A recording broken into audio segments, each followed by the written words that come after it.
আজকের ক্লাসে তোমাদেরকে স্বাগতম। আজকের ক্লাসে তোমাদের মধ্যশিক্ষা পর্ষদ অনুমোদিত নবম শ্রেণীর বই থেকে এএনএম ও জিএনএম নার্সিং এন্ট্রান্স এক্সাম উপযোগী লাভ ও ক্ষতির অঙ্ক করাবো। এই অঙ্কগুলো তোমাদের পরীক্ষার জন্য যথেষ্ট গুরুত্বপূর্ণ। তোমরা এই অঙ্কগুলো বারবার অভ্যাস করলে এই ধরনের সব অঙ্কগুলো খুব সহজেই তোমরা নিজেরাই সলভ করতে পারবে। তো যাই হোক, আমরা দেখে নেব 1 নম্বর অঙ্কটি কি বলছে। এখানে দেখো 1 নম্বর অঙ্কটি বলছে যে সুবীর কাকা 176 টাকা মূল্যে একটি ঘড়ি বিক্রি করেছেন। যদি ঘড়ি বিক্রি করে সুবীর কাকার 12% ক্ষতি হয়, তাহলে তিনি কত টাকায় ঘড়িটি কিনেছিলেন। আমাদেরকে ঘড়ির ক্রয় মূল্য কত সেটা বের করতে হবে। তো এখানে আমরা দেখতে পাচ্ছি সুবীর কাকার কত পার্সেন্ট ক্ষতি হয়েছিল, 12% ক্ষতি হয়েছিল। ঠিক আছে, পার্সেন্টেজ কথাটা আমাদের মাথায় রাখতে হবে। পার্সেন্টেজ মানে হচ্ছে 100তে হিসেব করতে হবে। কততে হিসেব করতে হবে? 100তে। পার্সেন্টেজ মানে হচ্ছে 100তে হিসেব। 12% ক্ষতি। এখান থেকে আমরা কি বুঝতে পারছি, যদি ঘড়িটির ক্রয় মূল্য 100 টাকা হয়, আমরা ধরে নিচ্ছি যে ঘড়িটি যদি আমরা ক্রয় মূল্য 100 টাকা, ঠিক আছে, মানে কেনা হয়েছে ঘড়িটি 100 টাকা, তো আমরা ধরে নিলাম ক্রয় মূল্য ঘড়িটির 100 টাকা। তাহলে ক্ষতি কত? 12%, মানে 100 টাকায় 12 টাকা ক্ষতি। তাহলে ক্ষতি কত? ক্ষতি নিশ্চয়ই 12 টাকা। তাহলে ক্ষতি কত? 12 টাকা। এটা হচ্ছে ক্ষতি। ঠিক আছে, যেহেতু আমাদেরকে কি বলা হয়েছে 12% ক্ষতি, তার মানে 100 টাকায় 12 টাকা ক্ষতি। তাহলে ক্রয় মূল্য আমরা 100 ধরলাম, তাহলে ক্ষতি হবে 12 টাকা। তাহলে বিক্রয় মূল্য কত হবে? আমার যদি 100 টাকায় কেনা থাকে আর 12 টাকা লস হয়, তাহলে আমি বিক্রি করেছি কত? 100 বিয়োগ 12, তার মানে কত? দেখা যাচ্ছে 88 টাকা। এটা হচ্ছে আমরা বিক্রয় মূল্য। ঠিক আছে, এটা আমরা বিক্রয় করব, এটা হচ্ছে বিক্রয় মূল্য। তাহলে এখান থেকে ভালো করে বুঝে নাও যে 12% ক্ষতি মানে কি? 100 টাকায় 12 টাকা ক্ষতি। আমি যদি ঘড়িটা 100 টাকায় কিনে থাকি, তাহলে 12 টাকা ক্ষতি হয়েছে, তাহলে বিক্রি করলাম কত? তাহলে 100 টাকায় কিনে থাকলে 12 টাকা লস হয়েছে, তাহলে বিক্রি করেছি 88 টাকায়। তাহলে এখান থেকে আমরা একটা জিনিস সাজাতে পারি যে 88 টাকায় আমরা যদি এই যেখানে 88 টাকায় যদি বিক্রি করি, তাহলে ঘড়িটা কিনেছি আমরা 100 টাকায়। আবার বুঝে নাও, 88 টাকায় যদি ঘড়িটা বিক্রি করি, তাহলে ক্রয় মূল্য হচ্ছে 100 টাকা। তাহলে আমরা এখানে লিখবো 88 টাকায় বিক্রি করলে ক্রয় মূল্য কত হয়? 100 টাকা। এটা কোথায় পেলাম এই লাইনটা? আমরা এখান থেকে, যে এই যে আমরা লাইনটা তৈরি করেছি, 100 টাকা ক্রয় মূল্য হলে বিক্রয় করছি হচ্ছে 88 টাকা। এখান থেকে আমরা ঘুরিয়ে লিখলাম যে 88 টাকা বিক্রয় করলে ক্রয় মূল্য হচ্ছে 100 টাকা। ঠিক আছে, এবার তাহলে ভাবো 1 টাকায় যদি বিক্রি করি, তাহলে আমাদের কত টাকায় কিনবো? 1 টাকায় বিক্রি করলে সেটা নিশ্চয়ই আরো কম টাকায় আমরা কিনেছি, তাহলে 100কে আমরা 88 দিয়ে ভাগ করে দেবো, এত টাকা। ঠিক আছে, এবার দেখো আমাদের অঙ্কে বলা হয়েছে 176 টাকা মূল্যে একটি ঘড়ি বিক্রি করেছে। তাহলে আমরা এখানটাতে এখানে বসাবো যে 176 টাকায় বিক্রি করলে ক্রয় মূল্য কত। এটাই তো আমাদেরকে বের করতে হবে যে ঘড়িটির ক্রয় মূল্য কত। তাহলে আমরা এখানে লিখছি 176 টাকায় বিক্রি করলে ক্রয় মূল্য কত দাঁড়াবে? তাহলে নিশ্চয়ই একটু বেশি হবে, এই টাকার থেকে একটু বেশি হবে। তাই আমরা কি করব, এই 100-র সাথে এই 176কে গুণ করে দেবো, 176/88। ঠিক আছে, এবার আমরা কাটাকাটি করব। দেখো 88 দিয়ে আমরা এটাকে কাটতে পারবো, 88 অক্ষে 88, এটা 88 দিয়ে আমরা 2 লিখতে পারবো। 88 দ্বিগুণ হচ্ছে 176, তাহলে 100 আর 2 গুণ করলে কত হচ্ছে? 200। আমরা পেয়ে গেলাম যে ঘড়িটির ক্রয় মূল্য কত ছিল? 200 টাকা ছিল। আশা করি তোমরা কিন্তু অঙ্কটা বুঝে গেছো যে ঘড়িটির ক্রয় মূল্য কত? 200 টাকা। খুব সহজ একটি অঙ্ক। এবারে আমরা দেখব যে 2 নম্বর অঙ্কটি কি বলছে। দেখো 2 নম্বর অঙ্কটি কি বলছে যে আনোয়ারা বিবি 10টি লেবু 30 টাকায় কিনে প্রতি ডজন 42 টাকায় বিক্রি করলে তার শতকরা লাভ বা ক্ষতি কত। একদমই একটা সহজ অঙ্ক। আমি যেভাবে তোমাদেরকে বলবো সেভাবে তোমরা ভাবো। দেখো একদমই সহজেই তোমরা অঙ্কটা কিন্তু করে ফেলতে পারবে। আনোয়ারা বিবি 10টি লেবু 30 টাকায় কিনেছেন। ঠিক আছে, 30 টাকায় কিনে কি করছেন? প্রতি ডজন 42 টাকায় বিক্রি করেছেন। তো তার শতকরা লাভ বা ক্ষতি কত হচ্ছে?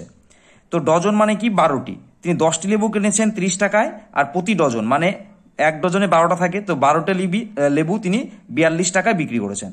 তার শতকরা লাভ বা ক্ষতি কত হচ্ছে সেটা আমাদের কিন্তু হিসাব করতে হবে। দেখো এখানে বলছে 10টি লেবু তিনি 30 টাকায় কিনেছেন। তাহলে খুব সহজে আমরা বের করতে পারবো একটা লেবু তাহলে তিনি কত টাকায় কিনেছেন। তাহলে একটা লেবু তিনি কত টাকায় কিনেছেন?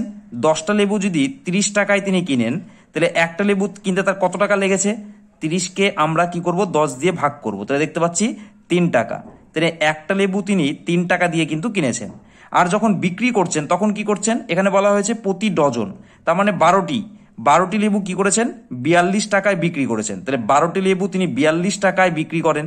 তাহলে একটা লেবু তিনি কয় টাকায় বিক্রি করেছেন, একটা লেবু তিনি নিশ্চয়ই কত টাকায় বিক্রি করবেন, এই 42কে আমরা কি করব 12 দিয়ে ভাগ করব। তো 42কে 12 দিয়ে ভাগ করলে কত হচ্ছে দেখবো, এখানে 12 লিখলাম, কত দিয়ে যাবে, এখানে 2 দিয়ে দিলাম, 6 দুগুণে 12, 2 দিয়ে দিলে 21, আবার 3 দিয়ে দিলে 3 দুগুণে 6, আবার 3 দিয়ে দিলে 3 7টা 21, তার মানে 7/2। 7/2 মানে কি 3.5, 3.5 টাকা। তাহলে আমরা কি পেলাম, 12টি লেবু 42 টাকায় বিক্রি করেছেন। তাহলে একটা লেবু তিনি কয় টাকায় বিক্রি করলেন, একটা লেবু তিনি 3.5 টাকা, মানে 3.5 টাকা করে এক একটা লেবু বিক্রি করেছেন।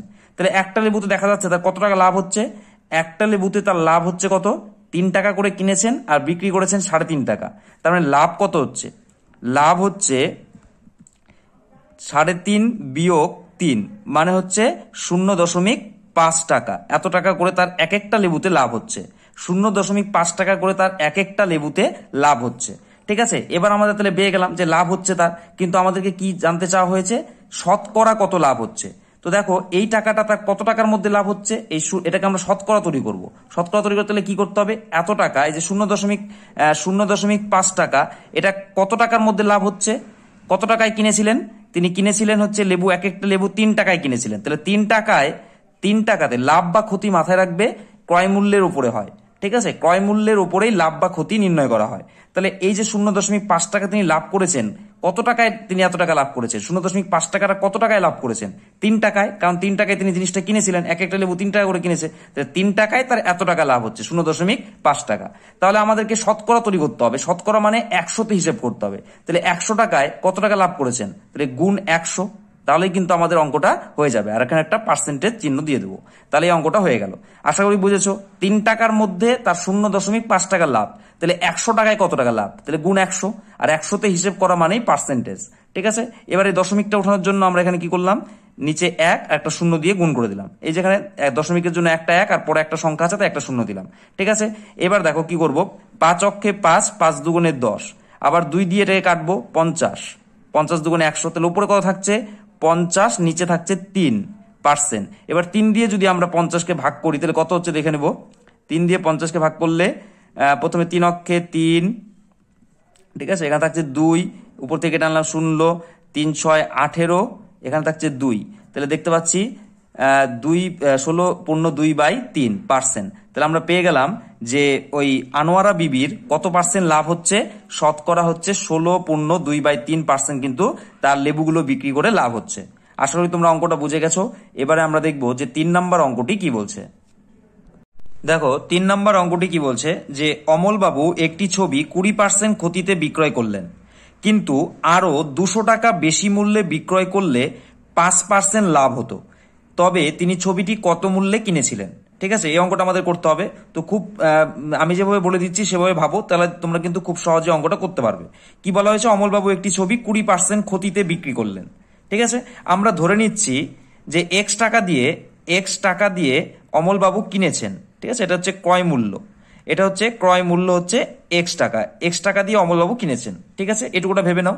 তারপর আমরা ভাববো এটাকে যে 20% ক্ষতিতে, 20% ক্ষতি মানে কি, 20% ক্ষতি মানে কি, যে 100 টাকায় 20 টাকা ক্ষতি, 20% ক্ষতি মানে কি 100 টাকায় 20 টাকা ক্ষতি।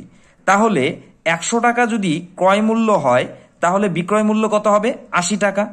এটুকুটা বুঝলে কিনা দেখো, যে 20% ক্ষতি মানে 100 টাকা ক্রয় মূল্য হলে 80 টাকা কি বিক্রয় মূল্য। আশা করি এটুকুটা বুঝেছো। 20% ক্ষতি মানে 20 টাকা লস, তাহলে 20 টাকা লস যদি হয় তাহলে 100 টাকা কিনলে আমাদের 80 টাকা বিক্রয় মূল্য হবে। ঠিক আছে, তাহলে দেখো 80 টাকা, 100 টাকা যদি আমাদের ক্রয় মূল্য হয় তাহলে বিক্রয় মূল্য 80 টাকা, 100 টাকা যদি আমাদের ক্রয় মূল্য হয় তবে বিক্রয় মূল্য হচ্ছে 80 টাকা। তাহলে এক্স টাকা যদি আমাদের ক্রয় মূল্য হয় তাহলে বিক্রয় মূল্য কত হবে, তাহলে আমরা এর সাথে কি করব, এক্সটাকে গুণ করে দেবো। ঠিক আছে, এটুকুটা বুঝতে পেরেছো কিনা, যে কি বললাম, 100 টাকায় কিনলে 80 টাকায় বিক্রি করি, তাহলে এক্স টাকায় কিনলে কত টাকায় বিক্রি করব, নিশ্চয়ই এক্সটা কি 80 সাথে গুণ করে দেবো, তাহলে এত টাকায় আমরা বিক্রি করব। ঠিক আছে, তাহলে আমরা আবার বলছি 100 টাকায় কিনলে পরে আমরা 80 টাকায় বিক্রি করি, তাহলে এক্স টাকায় কিনলে কত টাকায় বিক্রি করব, এক্স টাকায় কিনলে তাহলে এত টাকায় আমরা বিক্রি করছি, তো কিন্তু এত টাকায় বিক্রি করে আমাদের কি হচ্ছে, এত টাকায় বিক্রি করার পরেও আমরা ভাবছি যে যদি অমলবাবু আরো 200 টাকায় বেশি বিক্রি করতেন, এই এত টাকায় বিক্রি করার পরে ভাবছে যে 80 গুণ x/100 বলা হচ্ছে যে আরো যদি 200 টাকা বেশি মূল্যে বিক্রয় করতেন, এর সাথে যদি আরো 200 টাকা বেশি লাগিয়ে দিতেন বিক্রয় করার সময়, বেশি টাকা পেতেন 200 টাকা, তাহলে কি হতো, তাহলে হতো যে তিনি 5% লাভ করতে পারতেন। 5% লাভ, এই যেখানে বলা হয়েছে 5% লাভ। 5% লাভ মানে কি, 100 টাকায় তিনি 5 টাকা লাভ করতেন, তাহলে 100 টাকা যদি তিনি ক্রয় করেন তাহলে 105 টাকায় বিক্রি করতে পারবেন, এরকম একটা সিচুয়েশন, তাই না? 5% লাভ মানে কি, 100 টাকা ক্রয় মূল্য হলে 105 টাকা বিক্রয় মূল্য। ঠিক আছে, তাহলে তুমি ভাবো যে তিনি যদি এক্স টাকায়, তাহলে কি হতো, এক্স টাকায় তিনি তাহলে কত টাকা বিক্রি করতেন, এক্স টাকায় যদি কিনতেন তাহলে কত টাকায় বিক্রি করতেন সেটা আমাদেরকে বের করতে হবে। তাহলে 100 টাকায় কিনলে তিনি 105 টাকায় বিক্রি করেন, তাহলে এক্স টাকায় কিনেছিলেন যেহেতু, তাহলে এক্স টাকার মালটা কত টাকায় বিক্রি করবেন, এটা বের করার জন্য আমরা কি করবো, এর সাথে এক্স গুণ করে দেবো, তাই কিনা? তাহলে এক্স টাকার মাল তিনি এত টাকায় বিক্রি করবেন, তাহলে আমরা এখানে লিখবো 105/100 গুণ এক্স। ঠিক আছে, এটা আমরা লিখবো। তাহলে এটা সমান সমান আমরা এটা লিখতে পারি, কারণ দেখো এখানে কি হলো যে 200 টাকা বেশি মূল্যে বিক্রি করলে এত টাকা পেতেন, 200 টাকা বেশি মূল্যে বিক্রি করলে এত টাকা পেতেন, আর পাওয়ার ফলে কি হতো, আমাদের লাভ হতো কত, 5%। তাই আমরা কি করলাম, এক্স টাকার 5% এখানে কিন্তু তৈরি করলাম।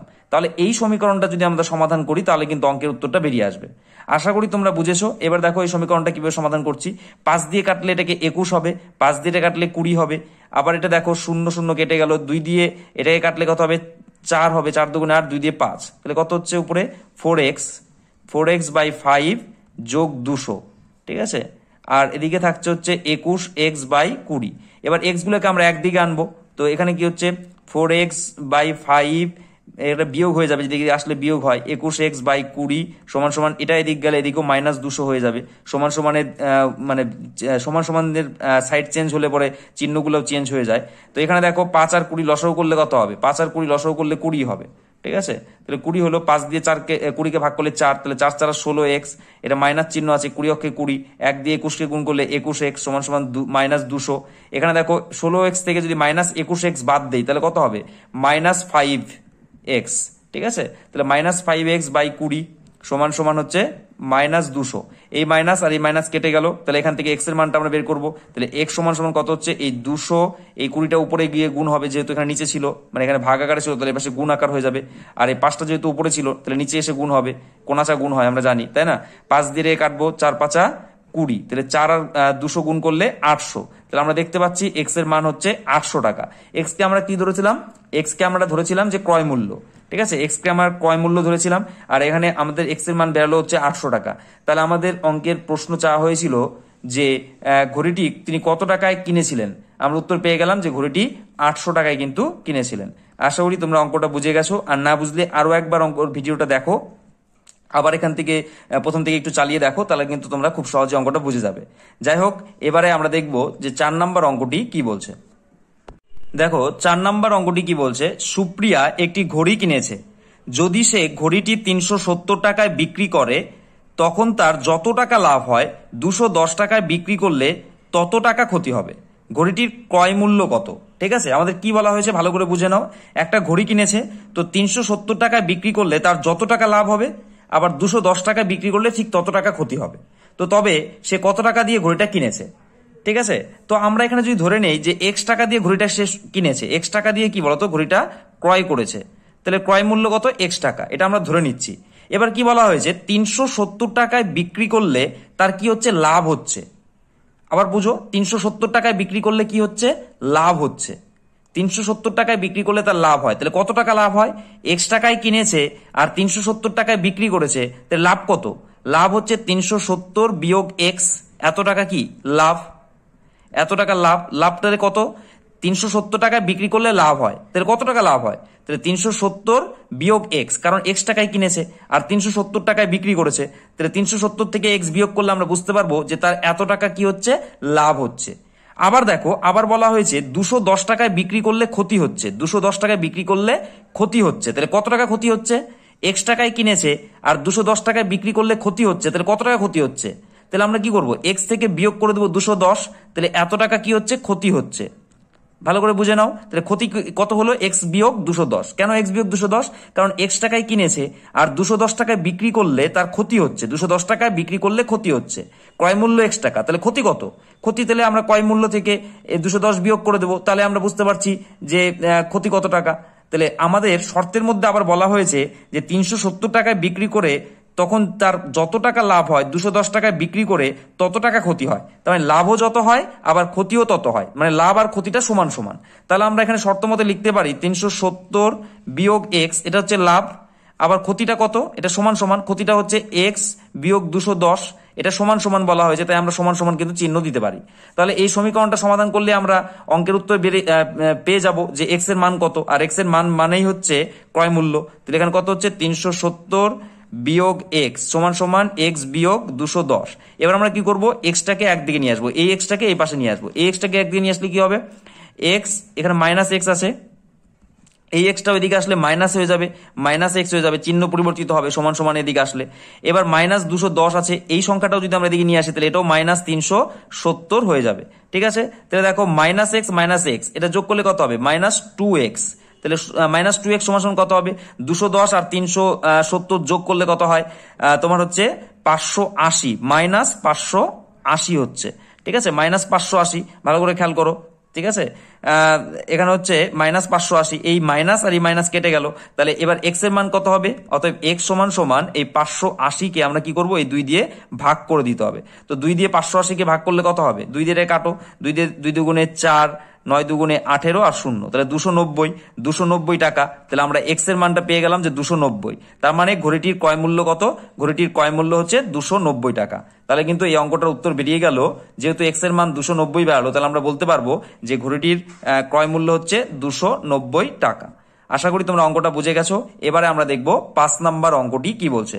আর প্রিয় ভিউয়ার্স, তোমাদের এএনএম জিএনএম এই ম্যাথমেটিক্স প্রিপারেশনের জন্য আমাদের এই চ্যানেলে কিন্তু নিয়মিত ভিডিও আপলোড করা হচ্ছে, আর এই প্রিপারেশনের জন্য আলাদা একটা প্লে লিস্টও করা আছে, তোমরা সেখানে গিয়ে সেই ভিডিওগুলো কিন্তু দেখে নিতে পারো। আর এই ভিডিওগুলো সবার আগে পাওয়ার জন্য তোমরা কিন্তু অবশ্যই আমাদের এই চ্যানেলটিকে সাবস্ক্রাইব করে রাখবে। তো যাই হোক, এবার আমরা দেখবো 5 নাম্বার অঙ্কটি কি বলছে। দেখো 5 নাম্বার অঙ্কটি কি বলছে। আমার দিদি অরুণ মামার দোকান থেকে 255 টাকায় একটি ছাতা কিনলো।